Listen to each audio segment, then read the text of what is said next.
ആദ്യ രാജാക്കന്മാർ 14 അധ്യായം. ഇസ്രായേൽ രാജാവായ ആഹാസിന്റെ മകനായ യോവാശിന്റെ 2-ാം ആണ്ടിൽ യഹൂദ രാജാവായ യോവാശിന്റെ മകൻ അമസ്യാവ് രാജാവായി. അവൻ വാഴ്ച തുടങ്ങിയപ്പോൾ അവന് 25 വയസ്സായിരുന്നു. അവൻ യെരൂശലേമിൽ 29 സംവത്സരം വാണു. യെരൂശലേംകാരത്തി ആയ അവന്റെ അമ്മയ്ക്ക് യഹോവദ്ദാൻ എന്നു പേർ. അവൻ യഹോവയ്ക്ക് പ്രസാദമുള്ളത് ചെയ്തു. തന്റെ പിതാവായ ദാവീദ് എന്ന പോലെ അല്ലതാനും. തന്റെ അപ്പനായ യോവാശ് ചെയ്തതുപോലെയൊക്കെയും അവൻ ചെയ്തു. എങ്കിലും പൂജാഗിരികൾക്ക് നീക്കം വന്നില്ല. ജനം പൂജാഗിരികളിൽ യാഗം കഴിച്ചും ധൂപം കാട്ടിയും പോന്നു. രാജത്വം അവന് സ്ഥിരമായപ്പോൾ തന്റെ അപ്പനായ രാജാവിനെ കൊന്ന ഭൃത്യന്മാരെ അവൻ കൊന്നുകളഞ്ഞു. എന്നാൽ പുത്രന്മാർക്ക് പകരം പിതാക്കന്മാരും പിതാക്കന്മാർക്ക് പകരം പുത്രന്മാരും മരണശിക്ഷ അനുഭവിക്കരുത്. താന്താന്റെ പാപത്തിന് താന്താൻ മരണശിക്ഷ അനുഭവിക്കണം എന്ന് യഹോവ കൽപ്പിച്ചതായി മോശയുടെ ന്യായപ്രമാണ പുസ്തകത്തിൽ എഴുതിയിരിക്കുന്നതനുസരിച്ച് അവൻ ആ കൊലപാതകന്മാരുടെ മക്കളെ കൊല്ലാതിരുന്നു. അവൻ ഉപ്പ് താഴ്വരയിൽ വെച്ച് ഏദോമ്യരിൽ 10,000 പേരെ കൊന്നു. സേലയെ യുദ്ധം ചെയ്ത് പിടിച്ച് അതിന് യൊക്തെയേൽ എന്നു പേർ വിളിച്ചു. അത് ഇന്നുവരെയും പറഞ്ഞു വരുന്നു. ആ കാലത്ത് അമസ്യാവ് യേഹൂവിന്റെ മകനായ യഹോവാഹാസിന്റെ മകൻ യഹോവാഷ് എന്ന ഇസ്രായേൽ രാജാവിന്റെ അടുക്കൽ ദൂതന്മാരെ അയച്ചു. വരിക, നാം തമ്മിൽ ഒന്ന് നോക്കുക എന്ന് പറയിച്ചു. അതിന് ഇസ്രായേൽ രാജാവായ യഹോവാഷ് യഹൂദ രാജാവായ അമസ്യാവിന് മറുപടി പറഞ്ഞയച്ചത്, ലെബനോനിലെ മുൾപ്പടർപ്പ് ലെബനോനിലെ ദേവദാരുവോട് നിന്റെ മകളെ എൻ്റെ മകന് ഭാര്യയായി തരിക എന്നാളയച്ച് പറയിച്ചു. എന്നാൽ ലെബാനോനിലെ ഒരു കാട്ടുമൃഗം കടന്നുപോകുകയിൽ മുൾപടർപ്പിനെ ചവിട്ടിക്കളഞ്ഞു. ഏദോമ്യരെ തോൽപ്പിച്ചതുകൊണ്ട് നീ നിഗളിച്ചിരിക്കുന്നു. പ്രശംസിച്ചുകൊണ്ട് നിന്റെ വീട്ടിലിരുന്ന് കൊള്ളുക. നീയും നിന്നോടുകൂടെ യഹൂദയും വീഴുവാൻ തക്കവണ്ണം അനർത്ഥത്തിൽ ചെന്ന് ചാടുന്നത് എന്തിന്? എന്നാൽ അമസ്യാവ് കേട്ടില്ല. ആകയാൽ ഇസ്രായേൽ രാജാവായ യഹോവാശ് പുറപ്പെട്ടു ചെന്ന് യഹൂദയ്ക്കുള്ള ബേത് ഷെമേരിൽ വെച്ച് അവനും യഹൂദ രാജാവായ അമസ്യാവും തമ്മിൽ നേരിട്ടു. യഹൂദ ഇസ്രായേലിനോട് തോറ്റ് ഓരോരുത്തൻ താന്താന്റെ കൂടാരത്തിലേക്ക് ഓടിപ്പോയി. അഹസ്യാവിന്റെ മകനായ യഹോവാഷിന്റെ മകൻ അമസ്യാവ് എന്ന യഹൂദ രാജാവിനെ ഇസ്രായേൽ രാജാവായ യഹോവാഷ് ബേത് ഷെമേരിൽ വെച്ച് പിടിച്ച് യെരൂശലേമിലേക്ക് വന്നു. യെരൂശലേമിൽ മതിൽ എഫ്രയീം പടിവാതിൽ മുതൽ കോൺപടി വാതിൽ വരെ 400 മുഴം ഇടിച്ചുകളഞ്ഞു. അവൻ യഹോവയുടെ ആലയത്തിലും രാജധാനിയിലെ ഭണ്ഡാരത്തിലും കണ്ട പൊന്നും വെള്ളിയും ഒക്കെയും സകല ഉപകരണങ്ങളും എടുത്ത് ജാമിക്കാരനെയും പിടിച്ചുകൊണ്ട് ശമരിയിലേക്ക് മടങ്ങിപ്പോയി. യഹോവാശ് ചെയ്ത മറ്റുള്ള വൃത്താന്തങ്ങളും അവന്റെ പരാക്രമ പ്രവൃത്തികളും അവൻ യഹൂദ രാജാവായ അമസ്യാവോട് യുദ്ധം ചെയ്തതും ഇസ്രായേൽ രാജാക്കന്മാരുടെ വൃത്താന്ത പുസ്തകത്തിൽ എഴുതിയിരിക്കുന്നുവല്ലോ. പിന്നെ യഹോവാശ് തൻ്റെ പിതാക്കന്മാരെ പോലെ നിദ്ര പ്രാപിച്ചു. അവനെ ശമരിയിൽ ഇസ്രായേൽ രാജാക്കന്മാരുടെ അടുക്കൽ അടക്കം ചെയ്തു. അവന്റെ മകനായ യൊരോബെയാം അവന് പകരം രാജാവായി. ഇസ്രായേൽ രാജാവായ യഹോവാഹാസിന്റെ മകനായ യഹോവാഷിന്റെ മരണശേഷം യഹൂദ രാജാവായ യോവാഷിന്റെ മകൻ അമസ്യാവ് 15 സംവത്സരം ജീവിച്ചിരുന്നു. അമസ്യാവിന്റെ മറ്റുള്ള വൃത്താന്തങ്ങൾ യഹൂദ രാജാക്കന്മാരുടെ വൃത്താന്ത പുസ്തകത്തിൽ എഴുതിയിരിക്കുന്നുവല്ലോ. യെരൂശലേമിൽ അവന് വിരോധമായി ഒരു കൂട്ടുകെട്ടുണ്ടാക്കിയിട്ട് അവൻ ലാഖീഷിലേക്ക് ഓടിപ്പോയി. എന്നാൽ അവർ അവന്റെ പിന്നാലെ ലാഖീഷിലേക്ക് ആളയച്ച് അവിടെ വെച്ച് അവനെ കൊന്നുകളഞ്ഞു. അവനെ കുതിരപ്പുറത്ത് വെച്ച് കൊണ്ടുവന്ന് യെരൂശലേമിൽ ദാവീദിന്റെ നഗരത്തിൽ തന്റെ പിതാക്കന്മാരുടെ അടുക്കൽ അടക്കം ചെയ്തു. യഹൂദ ജനമൊക്കെയും 16 വയസ്സ് പ്രായമുള്ള അസര്യാവെ കൊണ്ടുവന്ന് അവന്റെ അപ്പനായ അമസ്യാവിന് പകരം രാജാവാക്കി. രാജാവ് തന്റെ പിതാക്കന്മാരെ പോലെ നിദ്ര പ്രാപിച്ച ശേഷം ഏലത്ത് പണിതതും അതിനെ യഹൂദയ്ക്ക് വീണ്ടും കൊണ്ടതും ഇവൻ തന്നെ. യഹൂദ രാജാവായ യോവാഷിന്റെ മകൻ അമസ്യാവിന്റെ 15-ാം ആണ്ടിൽ ഇസ്രായേൽ രാജാവായ യോവാഷിന്റെ മകൻ യൊരോബെയാം രാജാവായി ശമരിയിൽ 41 സംവത്സരം വാണു. അവൻ യഹോവയ്ക്ക് അനിഷ്ടമായുള്ളത് ചെയ്തു. ഇസ്രായേലിനെ കൊണ്ട് പാപം ചെയ്യിച്ച നെബാത്തിന്റെ മകനായ യൊരോബെയാമിന്റെ പാപങ്ങളൊന്നും വിട്ടുമാറിയില്ല. ഗത്ത് ഹേഫർ കാരനായ അമിദ്ദായുടെ മകനായ യോനാ പ്രവാചകൻ എന്ന തന്റെ ദാസൻ മുഖാന്തരം ഇസ്രായേലിന്റെ ദൈവമായ യഹോവ അരുളി ചെയ്ത വചനപ്രകാരം അവൻ ഹമാത്തിന്റെ അതിർ മുതൽ അരാബയിലെ കടൽ വരെ ഇസ്രായേലിന്റെ ദേശത്തെ വീണ്ടും സ്വാധീനമാക്കി. ഇസ്രായേലിന്റെ കഷ്ടത എത്രയും കഠിനം, സ്വതന്ത്രനോ അസ്വതന്ത്രനോ ഇല്ല, ഇസ്രായേലിന് സഹായം ചെയ്യുന്നവനുമില്ല എന്ന് യഹോവ കണ്ടിട്ട് ഇസ്രായേലിന്റെ പേർ ആകാശത്തിന് കീഴിൽ നിന്നും മായ്ച്ചു കളയും എന്ന് യഹോവ അരുളി ചെയ്യാതെ യോവാശിന്റെ മകനായ യൊരോബെയാം മുഖാന്തരം അവരെ രക്ഷിച്ചു. യൊരോബെയാമിന്റെ മറ്റുള്ള വൃത്താന്തങ്ങളും അവൻ ചെയ്തതൊക്കെയും അവൻ യുദ്ധം ചെയ്തതും യഹൂദയ്ക്കുണ്ടായിരുന്ന ദമ്മേശേക്കും ഹമാത്തും ഇസ്രയേലിന് വീണ്ടുകൊണ്ടതിൽ അവൻ കാണിച്ച പരാക്രമവും ഇസ്രയേൽ രാജാക്കന്മാരുടെ വൃത്താന്ത പുസ്തകത്തിൽ എഴുതിയിരിക്കുന്നുവല്ലോ. യൊരോബെയാം ഇസ്രയേൽ രാജാക്കന്മാരായ തൻ്റെ പിതാക്കന്മാരെ പോലെ നിദ്ര പ്രാപിച്ചു. അവൻ്റെ മകനായ സെഖര്യാവ് അവന് പകരം രാജാവായി. രാജാക്കന്മാരുടെ രണ്ടാം പുസ്തകം 15-ാം അധ്യായം. ഇസ്രയേൽ രാജാവായ യൊരോബെയാമിൻ്റെ 27-ാം ആണ്ടിൽ യഹൂദ രാജാവായ അമസ്യാവിൻ്റെ മകൻ അസര്യാവ് രാജാവായി. അവൻ വാഴ്ച തുടങ്ങിയപ്പോൾ അവന് 16 വയസ്സായിരുന്നു. അവൻ 52 സംവത്സരം യെരൂശലേമിൽ വാണു. യെരൂശലേംകാരത്തിയായ അവൻ്റെ അമ്മയ്ക്ക് യൊഖല്യ എന്നു പേർ. അവൻ തൻ്റെ അപ്പനായ അമസ്യാവ് ചെയ്തതുപോലെയൊക്കെയും യഹോവയ്ക്ക് പ്രസാദമായുള്ളത് ചെയ്തു. എങ്കിലും പൂജാഗിരികൾക്ക് നീക്കം വന്നില്ല. ജനം പൂജാഗിരികളിൽ യാഗം കഴിച്ചും ധൂപം കാട്ടിയും പോന്നു. എന്നാൽ യഹോവ ഈ രാജാവിനെ ബാധിച്ചു. അവൻ ജീവപര്യന്തം കുഷ്ഠരോഗിയായി ഒരു പ്രത്യേക ശാലയിൽ പാർത്തിരുന്നു. രാജകുമാരനായ യോഥാം രാജധാനിയിൽ വിചാരകനായ ദേശത്ത് ജനത്തിന് ന്യായപാലനം ചെയ്തു. അസര്യാവിൻ്റെ മറ്റുള്ള വൃത്താന്തങ്ങളും അവൻ ചെയ്തതൊക്കെയും യഹൂദ രാജാക്കന്മാരുടെ വൃത്താന്ത പുസ്തകത്തിൽ എഴുതിയിരിക്കുന്നുവല്ലോ. അസര്യാവ് തൻ്റെ പിതാക്കന്മാരെ പോലെ നിദ്ര പ്രാപിച്ചു. അവർ അവനെ ദാവീദിന്റെ നഗരത്തിൽ അവൻ്റെ പിതാക്കന്മാരുടെ അടുക്കൽ അടക്കം ചെയ്തു. അവൻ്റെ മകനായ യോഥാം അവന് പകരം രാജാവായി.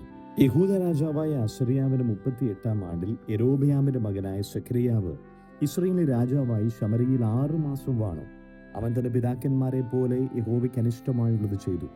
ഇസ്രയേലിനെ കൊണ്ട് പാപം ചെയ്യിച്ച നെബാത്തിന്റെ മകനായ യൊരോബെയാമിന്റെ പാപങ്ങളെ വിട്ടുമാറിയില്ല. യാബേഷിന്റെ മകനായ ശല്ലൂം അവന്റെ നേരെ കൂട്ടുകെട്ടുണ്ടാക്കി ജനത്തിന്റെ മുമ്പിൽ വെച്ച് അവനെ വെട്ടിക്കൊന്ന് അവന് പകരം രാജാവായി. സെഖര്യാവിന്റെ മറ്റുള്ള വൃത്താന്തങ്ങൾ ഇസ്രയേൽ രാജാക്കന്മാരുടെ വൃത്താന്ത പുസ്തകത്തിൽ എഴുതിയിരിക്കുന്നുവല്ലോ. യഹോവ യേഹൂവിനോട്, നിന്റെ പുത്രന്മാർ 4-ാം തലമുറ വരെ ഇസ്രയേലിന്റെ സിംഹാസനത്തിൽ ഇരിക്കും എന്ന് അരുളി ചെയ്ത വചനം ഇതാകുന്നു. അങ്ങനെ തന്നെ സംഭവിച്ചു. യഹൂദ രാജാവായ ഉസ്സിയാവിന്റെ 39-ാം ആണ്ടിൽ യാബേഷിന്റെ മകനായ ശല്ലൂം രാജാവായി ശമര്യയിൽ 1 മാസം വാണു. എന്നാൽ ഗാദിയുടെ മകനായ മെനഹേം തിർസായിൽ നിന്ന് പുറപ്പെട്ട് ശമര്യയിൽ വന്ന് യാബേഷിന്റെ മകനായ ശല്ലൂമിനെ ശമര്യയിൽ വെച്ച് വെട്ടിക്കൊന്ന് അവന് പകരം രാജാവായി. ശല്ലൂമിന്റെ മറ്റുള്ള വൃത്താന്തങ്ങളും അവനുണ്ടാക്കിയ കൂട്ടുകെട്ടും ഇസ്രയേൽ രാജാക്കന്മാരുടെ വൃത്താന്ത പുസ്തകത്തിൽ എഴുതിയിരിക്കുന്നുവല്ലോ. മേനഹേം തിബ്സഹും അതിലുള്ള സകലവും തിർസ തൊട്ട് അതിന് ചേർന്ന പ്രദേശങ്ങളും ശൂന്യമാക്കി. അവർ പട്ടണവാതിൽ തുറന്ന് കൊടുക്കായികയാൽ അവൻ അതിനെ ശൂന്യമാക്കുകയും അതിലെ ഗർഭിണികളെയൊക്കെയും പിളർന്ന് കളയുകയും ചെയ്തു. യഹൂദ രാജാവായ അസര്യാമിന്റെ 39-ാം ആണ്ടിൽ ഗാദിയുടെ മകൻ മേനഹേം ഇസ്രയേൽ രാജാവായി ശമര്യയിൽ 10 സംവത്സരമാണ്. അവൻ യഹോവയ്ക്ക് അനിഷ്ടമായുള്ളത് ചെയ്തു. ഇസ്രയേലിനെ കൊണ്ട് പാപം ചെയ്യിച്ച് നെബാത്തിന്റെ മകനായ യൊരോബെയാമിന്റെ പാപങ്ങളെ ജീവപര്യന്തം വിട്ടുമാറിയതുമില്ല. അശൂർ രാജാവായ പൂൽ ദേശത്തെ ആക്രമിച്ചു. പൂൽ തന്നെ സഹായിക്കേണ്ടതിന് രാജ്യത്വം തനിക്ക് ഉറപ്പാക്കേണ്ടതിനുമായി മേനഹേം അവന് 1000 താലന്ത് വെള്ളി കൊടുത്തു. അശൂർ രാജാവിന് കൊടുപ്പാൻ മേനഹേം ഈ ദ്രവ്യം ഇസ്രയേലിലെ ധനവന്മാരോടൊക്കെയും 50 ശേക്കെൽ വെള്ളി വീതം പിരിപ്പിച്ചു. അങ്ങനെ അശൂർ രാജാവ് ദേശത്ത് താമസിക്കാതെ മടങ്ങിപ്പോയി. മേനഹേമിന്റെ മറ്റുള്ള വൃത്താന്തങ്ങളും അവൻ ചെയ്തതൊക്കെയും ഇസ്രയേൽ രാജാക്കന്മാരുടെ വൃത്താന്ത പുസ്തകങ്ങൾ എഴുതിയിരിക്കുന്നുവല്ലോ. മേനഹേം തന്റെ പിതാക്കന്മാരെ പോലെ നിദ്ര പ്രാപിച്ചു. അവന്റെ മകനായ പെക്കഹ്യാവ് അവന് പകരം രാജാവായി. യഹൂദ രാജാവായ അസര്യാവിന്റെ 50-ാം ആണ്ടിൽ മേനഹേമിന്റെ മകനായ പെരഖ്യാ ഇസ്രയേലിന് രാജാവായി. ശമര്യയിൽ 2 സംവത്സരം വാണു. അവൻ യഹോവയ്ക്ക് അനിഷ്ടമായുള്ളത് ചെയ്തു. ഇസ്രയേലിനെ കൊണ്ട് പാപം ചെയ്യിച്ച നെബാത്തിന്റെ മകനായ യൊരോബെയാമിന്റെ പാപങ്ങളെ വിട്ടുമാറിയതുമില്ല. എന്നാൽ അവന്റെ അകമ്പടി നായകനായി രമല്യാവിന്റെ മകനായ പേക്കഹ് അവന് നേരെ കൂട്ടുകെട്ടുണ്ടാക്കി. ഗിലെയാദ്യരിൽ 50 പേരെ തുണകൂട്ടി ശമര്യ രാജധാനിയിൽ കോട്ടയിൽ വെച്ച് അവനെ അർഗോബിനോട് അരേയോടും കൂടെ വെട്ടിക്കൊന്ന് അവന് പകരം രാജാവായി. പെക്കഹ്യാവിന്റെ മറ്റുള്ള വൃത്താന്തങ്ങളും അവൻ ചെയ്തതൊക്കെയും ഇസ്രയേൽ രാജാക്കന്മാരുടെ വൃത്താന്ത പുസ്തകത്തിൽ എഴുതിയിരിക്കുന്നുവല്ലോ. യഹൂദ രാജാവായ അസര്യാവിന്റെ 52-ാം ആണ്ടിൽ രമല്യാവിന്റെ മകനായ പേക്കഹ് ഇസ്രയേലിന് രാജാവായി ശമര്യയിൽ 20 സംവത്സരം വാണു. അവൻ യഹോവയ്ക്ക് അനിഷ്ടമുള്ളത് ചെയ്തു. ഇസ്രയേലിനെ കൊണ്ട് പാപം ചെയ്യിച്ച് നെബാത്തിന്റെ മകനായ യൊരോബെയാമിന്റെ പാപങ്ങളെ വിട്ടുമാറിയതുമില്ല. ഇസ്രയേൽ രാജാവായ പേക്കഹിന്റെ കാലത്ത് അശൂർ രാജാവായ തിഗ്ലഹ് പിലേസർ വന്ന് ഇയ്യോനും ആബേൽ ബേത് മയഖനും യാനോവഹും കേദേശും ഹാസൂരും ഗിലയാദും ഗലീലയും നഫ്താലി ദേശം മുഴുവനും പിടിച്ച് നിവാസികളെ ബദ്ധരാക്കി അശൂരിലേക്ക് കൊണ്ടുപോയി. എന്നാൽ ഏലാവിൻ്റെ മകനായ ഹോശേയ രമല്യാവിൻ്റെ മകനായ പേക്കഹിന്റെ നേരെ കൂട്ടുകെട്ടുണ്ടാക്കി അവനെ ഉസിയാവിൻ്റെ മകനായ യോദാമിൻ്റെ 20-ാം ആണ്ടിൽ വെട്ടിക്കൊന്ന് അവന് പകരം രാജാവായി. പേക്കഹിന്റെ മറ്റുള്ള വൃത്താന്തങ്ങളും അവൻ ചെയ്തതൊക്കെയും ഇസ്രായേൽ രാജാക്കന്മാരുടെ വൃത്താന്ത പുസ്തകത്തിൽ എഴുതിയിരിക്കുന്നുവല്ലോ. ഇസ്രായേൽ രാജാവായ രമല്യാവിൻ്റെ മകനായ പേക്കഹിന്റെ 2-ാം ആണ്ടിൽ യഹൂദ രാജാവായ ഉസിയാവിൻ്റെ മകൻ യോദാം രാജാവായി. അവൻ വാഴ്ച തുടങ്ങിയപ്പോൾ അവന് 25 വയസ്സായിരുന്നു. അവൻ യെരൂശലേമിൽ 16 സംവത്സരമാണ്. അവൻ്റെ അമ്മയ്ക്ക് യെരൂഷ എന്നു പേർ. അവൾ സാദോക്കിൻ്റെ മകൾ ആയിരുന്നു. അവൻ യഹോവയ്ക്ക് പ്രസാദമുള്ളത് ചെയ്തു. തൻ്റെ അപ്പനായ ഉസിയാവ് ചെയ്തതുപോലെയൊക്കെയും ചെയ്തു. എങ്കിലും പൂജാഗിരികൾക്ക് നീക്കം വന്നില്ല. ജനം പൂജാഗിരികളിൽ യാഗം കഴിച്ചും ധൂപം കാട്ടിയും പോന്നു. അവൻ യഹോവയുടെ ആലയത്തിൻ്റെ മേലത്തെ വാതിൽ പണിതു. യോധാമിൻ്റെ മറ്റുള്ള വൃത്താന്തങ്ങളും അവൻ ചെയ്തതൊക്കെയും യഹൂദ രാജാക്കന്മാരുടെ വൃത്താന്ത പുസ്തകത്തിൽ എഴുതിയിരിക്കുന്നുവല്ലോ. ആ കാലത്ത് യഹോവ അരാം രാജാവായ രസീനെയും രമല്യാവിൻ്റെ മകനായ പേക്കഹിനെയും യഹൂദയ്ക്ക് നേരെ അയച്ചു തുടങ്ങി. യോദാം തൻ്റെ പിതാക്കന്മാരെ പോലെ നിദ്ര പ്രാപിച്ചു. അവൻ്റെ പിതാവായ ദാവീദിൻ്റെ നഗരത്തിൽ അവൻ്റെ പിതാക്കന്മാരുടെ അടുക്കൽ അവനെ അടക്കം ചെയ്തു. അവൻ്റെ മകനായ ആഹാസ് അവന് പകരം രാജാവായി. രാജാക്കന്മാർ 16-ാം അധ്യായം. രമല്യാവിൻ്റെ മകനായ പേക്കഹിന്റെ 17-ാം ആണ്ടിൽ യഹൂദ രാജാവായ യോദാമിൻ്റെ മകൻ ആഹാസ് രാജാവായി. ആഹാസ് വാഴ്ച തുടങ്ങിയപ്പോൾ അവന് 20 വയസ്സായിരുന്നു. അവൻ യെരൂശലേമിൽ 16 സംവത്സരമാണ്. തൻ്റെ പിതാവായ ദാവീദ് ചെയ്തതുപോലെ തൻ്റെ ദൈവമായ യഹോവയ്ക്ക് പ്രസാദമുള്ളത് ചെയ്തില്ല. അവൻ ഇസ്രായേൽ രാജാക്കന്മാരുടെ വഴിയിൽ നടന്ന് യഹോവ ഇസ്രായേൽ മക്കളുടെ മുമ്പിൽ നിന്ന് നീക്കിക്കളഞ്ഞ് ജാതികളുടെ മ്ലേച്ഛതകളൊക്കെയും തൻ്റെ മകനെ അഗ്നിപ്രവേശവും ചെയ്യിച്ചു. അവൻ പൂജാഗിരികളും കുന്നുകളും പച്ചവൃക്ഷത്തിൻ കീഴിലൊക്കെയും ബലി കഴിച്ചും ധൂപം കാട്ടിയും പോന്നു. അക്കാലത്ത് അരാം രാജാവായ രസീനും ഇസ്രായേൽ രാജാവായ രമല്യാവിൻ്റെ മകൻ പേക്കഹും യെരൂശലേമിന് നേരെ യുദ്ധത്തിന് പുറപ്പെട്ടു വന്ന് ആഹാസിനെ നിരോധിച്ചു. എന്നാൽ അവനെ ജയിപ്പാൻ അവർക്ക് കഴിഞ്ഞില്ല. അന്ന് അരാം രാജാവായ രസീൻ ഏലത്ത് വീണ്ടെടുത്ത് ആരാമിനോട് ചേർത്ത് യഹൂദന്മാരുടെ ഏലത്തിൽ നിന്ന് നീക്കിക്കളഞ്ഞു. അരാമ്യർ ഏലത്തിൽ വന്ന് ഇന്ന് വരെയും അവിടെ പാർക്കുന്നു. ആഹാസ് അശൂർ രാജാവായ തിഗ്ലക്ക് പിലേസറിന്റെ അടുക്കൽ ദൂതന്മാരെ അയച്ചു. ഞാൻ നിന്റെ ദാസനും നിന്റെ പുത്രനും ആകുന്നു. നീ വന്ന് എന്നോട് എതിർത്തിരിക്കുന്ന അരാം രാജാവിന്റെ കയ്യിൽ നിന്നും ഇസ്രായേൽ രാജാവിന്റെ കയ്യിൽ നിന്നും എന്നെ രക്ഷിക്കണമേ എന്ന് പറയിച്ചു. അതിനായിട്ട് ആഹാസ് യഹോവയുടെ ആലയത്തിലെ രാജധാനിയിലെ ഭണ്ഡാരത്തിലും കണ്ട വെള്ളിയും പൊന്നും എടുത്ത് അശൂർ രാജാവിന് സമ്മാനമായി കൊടുത്തു. അശൂർ രാജാവ് അവൻ്റെ അപേക്ഷ കേട്ടു. അശൂർ രാജാവ് ദമ്മേശേക്കിലേക്ക് ചെന്ന് അതിനെ പിടിച്ച് അതിലെ നിവാസികളെ കീരിലേക്ക് ബദ്ധരായി കൊണ്ടുപോയി രസീനെ കൊന്നുകളഞ്ഞു. ആഹാസ് രാജാവ് അശൂർ രാജാവായ തിഗ്ലഹ് പിലേസറിനെ എതിരേൽപ്പാൻ ദമ്മേശേക്കിൽ ചെന്നു. ദമ്മേശേക്കിലെ ബലിപീഠം കണ്ടു. ആഹാസ് രാജാവ് ബലിപീഠത്തിൻ്റെ ഒരു പ്രതിമയും അതിൻ്റെ എല്ലാം പണിയോടും കൂടിയുള്ള മാതൃകയും ഊരിയ പുരോഹിതന് കൊടുത്തയച്ചു. ഊരിയ പുരോഹിതൻ ഒരു യാഗപീഠം പണിതു. ആഹാസ് രാജാവ് ദമ്മേശേക്കിൽ നിന്ന് അയച്ച പ്രകാരമൊക്കെയും ആഹാസ് രാജാവ് ദമ്മേശേക്കിൽ നിന്ന് വരുമ്പോഴേക്ക് ഊരിയ പുരോഹിതൻ അത് പണിതീർന്നു. രാജാവ് ദമ്മേശേക്കിൽ വന്നപ്പോൾ ആ യാഗപീഠം കണ്ടു. രാജാവ് യാഗപീഠത്തിൽ ചെന്ന് അതിന്മേൽ കയറി ഹോമയാഗവും ഭോജനയാഗവും ദഹിപ്പിച്ച് പാനീയയാഗവും പകർന്ന് സമാധാനയാഗങ്ങളുടെ രക്തവും യാഗപീഠത്തിന്മേൽ തളിച്ചു. യഹോവയുടെ സന്നിധിയിലെ താമ്ര യാഗപീഠം അവൻ ആലയത്തിൻ്റെ മുൻവശത്ത് തൻ്റെ യാഗപീഠത്തിന് യഹോവയുടെ ആലയത്തിന് മധ്യേ നിന്ന് നീക്കി തൻ്റെ യാഗപീഠത്തിൻ്റെ വടക്കുവശത്ത് കൊണ്ടുപോയി വെച്ചു.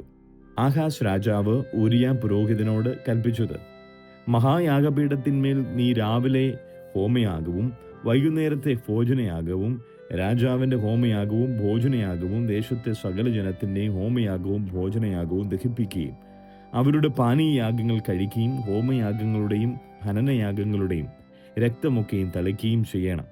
താമ്രയാഗപീഠത്തെ പറ്റിയോ ഞാൻ ആലോചിച്ചു കൊള്ളാം. ആഹാസ് രാജാവ് കൽപ്പിച്ചതൊക്കെ പോലെയൊക്കെയും ഊരിയ പുരോഹിതൻ ചെയ്തു.